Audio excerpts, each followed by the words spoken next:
उत्तराखंड और हिमाचल प्रदेश में यहाँ पर रोहिंग्या घुसपैठियों की संख्या बढ़ती जा रही है। कौन सा नफरती माहौल है? ये सरकारी जमीनों पर कब्जा कर रहे हैं, मस्जिदें बना रहे हैं, कौन सा नफरती माहौल है? सारी सरकार की जो योजनाएं हैं उनका लाभ इन्हें मिल रहा है। विनोद बंसल जी कुछ कह रहे थे, अपनी बात पूरी करिए। बात पूरी आप, हाँ, एक मिनट विनोद बंसल जी बोलेंगे। देखिए ये जो जमीन है वो जिसका जो स्ट्रक्चर है उसको एक तो मस्जिद कहना बंद करिए। ये मस्जिद नहीं है, ये इलीगल स्ट्रक्चर है। और एक सेकंड, ये रोहिंग्या घुसपैठिया आके कुछ भी बनाएंगे, आप भी उनका सपोर्ट कर रहे हैं? नहीं, ये हमारे भारत की अपनी अरे बांग्लादेशी आ गए। सवाल तो ये, भारत में मस्जिद नहीं बनेगी तो कहां बनेगी? अच्छा, एक सेकंड विनोद बंसल को पूरा करने दीजिए। देखिए भारत एक वो पुण्य धरा है जिसमें कि पहली मस्जिद बनी थी चेरापूंजी के, पता है आपको? इतना बड़ी मस्जिद बना के दी। लेकिन ये जो मस्जिद नहीं है भाई, ये तो इलीगल स्ट्रक्चर है। साफ ये जो न्यायालय भी कह रहा है और अपने खुद कांग्रेस के मंत्री कह रहे हैं इस बात को लेकर के। और तीसरी बात ये, देखिए इसमें मजे की बात ये है कि बंदरबाट में बीच में वक्फ बोर्ड कहां से घुस जाता है? आप जब तक ये जमीन का कंस्ट्रक्शन हो रहा है जमीन पर, तब तक ये सब सोए हुए थे।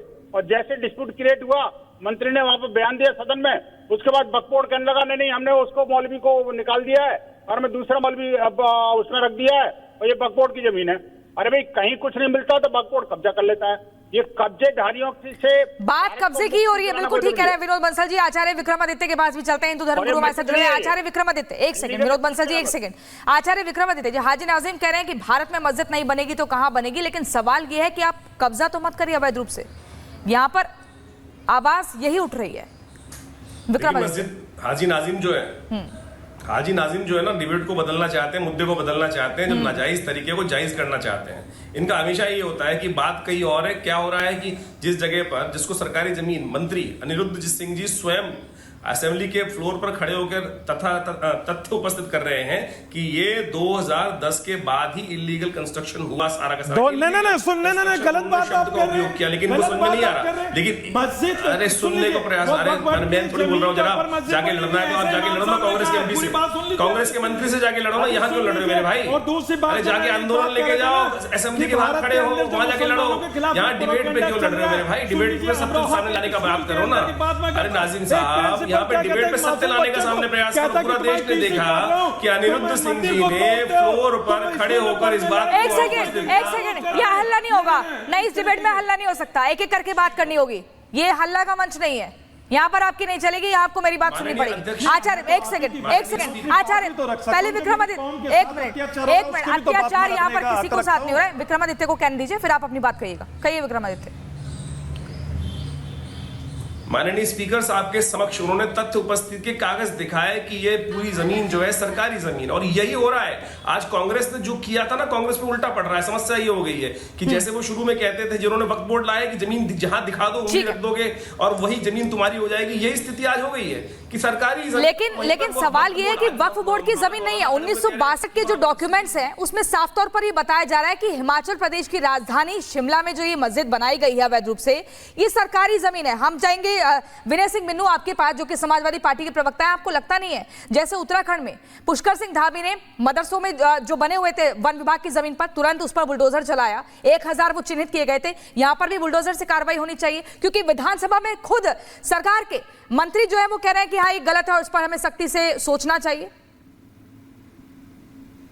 देखिए एक चीज मैं क्लियर बता दूं, पहले तो ये डिबेट घुसपैठ पे है या अवैध जमीन पर है, इसको भी पहले क्लियर किया। अगर घुसपैठ पे है तो भारत तक कोई भी नागरिक नहीं चाहेगा कि हिंदुस्तान के अंदर घुसपैठ होना चाहिए।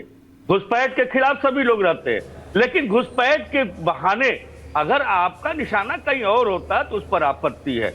घुसपैठ कोई नहीं चाहता। हिंदुस्तान का एक एक नागरिक घुसपैठियों को, जो हिंदुस्तान के लिए खतरनाक है, उन्हें बाहर करना चाहिए। हिंदुस्तान का एक एक व्यक्ति देशभक्त होता है, पहली चीज। दूसरी चीज, अगर अवैध जमीन की आप बात करते हैं तो अवैध जमीन का क्राइटेरिया क्या, किस हिसाब से आप तोलते?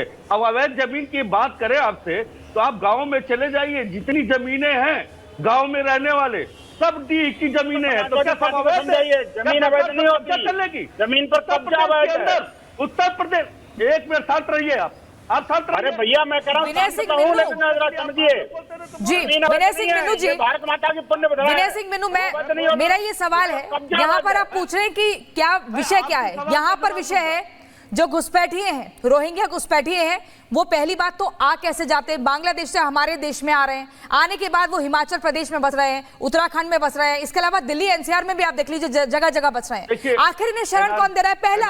और दूसरा ये इन्हें अतिक्रमण का राइट किसने दिया है? ये डिबेट है ना। अतिक्रमण कर रहे हैं, गलत है, उसके बाद वो मस्जिदें बना रहे हैं, वो और भी गलत है। देवभूमि को दैत्य भूमि देखिए, बनाने पहले को हुआ है चीज तो बता दें,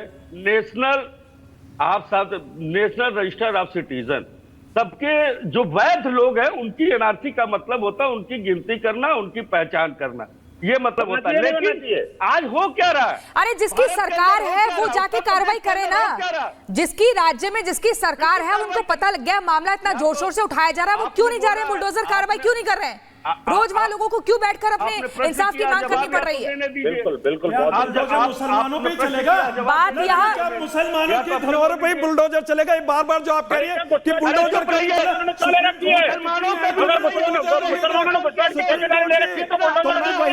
चाहता हूँ हर समस्या का हल, लेकिन सिर्फ एक समुदाय के ऐतिहासिक एक मिनट, किस तरीके से आप किस क्या कौन से समुदाय की बात कर रहे हैं? आप जरा बताइए, एक सेकंड, कौन से समुदाय की बात कर रहे हैं हाजी नाजिम? हाँ, मैं तो देखिए हाँ, मैं अपने समुदाय की बात करता हूँ। जहाँ मेरे समुदाय की बात होती है तो बढ़ चढ़कर हिस्सा लिया जाता, बुलडोजर सुन तो लीजिए, अपने समुदाय को बचा रहे हैं आप, ठीक है, आप उनके लिए बोलिए। लेकिन क्या जो बांग्लादेशी घुसपैठी आ रहे हैं, क्या जो रोहिंग्या आ रहे हैं, वो आपके समुदाय से जुड़े हुए हैं?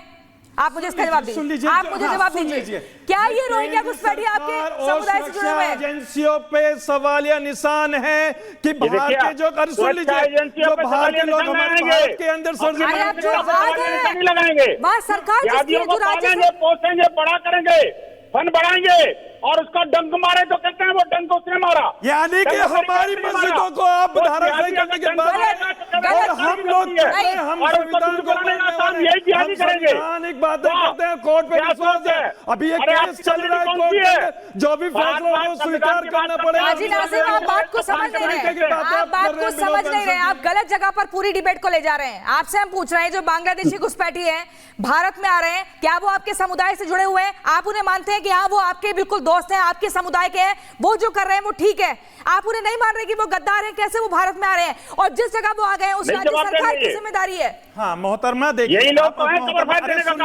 बंसल जी, जब मोहतरमा सुन लीजिए, जिस तरीके से आप बार बार कह रही है घुसपैठिया, देखिए हम लोग किसी घुसपैठिया को नहीं मानते, हम अपने नहीं मानते और जिस तरीके से फंडिंग कौन कर रहा है? सवाल बढ़ाइए, इनके पास पैसा कैसे आया? विषय है,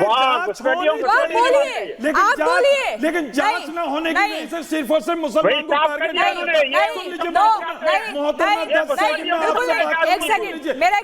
बात के अंदर एक मुस्लिमों की झुग्गी तोड़ दी जाती है और क्या कहा जाता है कि बांग्लादेश और रोहिंग्या के नाम पर। तो मैं ये कहना चाहता हूं कि जो बांग्लादेश या बंगाल के अंदर जिस तरीके की घटना घट रही या घुसपैठियों के नाम पर भारत के मुसलमानों को प्रताड़ित किया जाता है, वो बंद कर दीजिए। देखिए हम भारतीय शोर मचाने से कुछ नहीं होगा। मेरे एक सवाल का जवाब दीजिए। विनोद बंसल जी आपके पास आएंगे। हाजी नाजिम जी एक बात बताइए, अगर ये घुसपैठ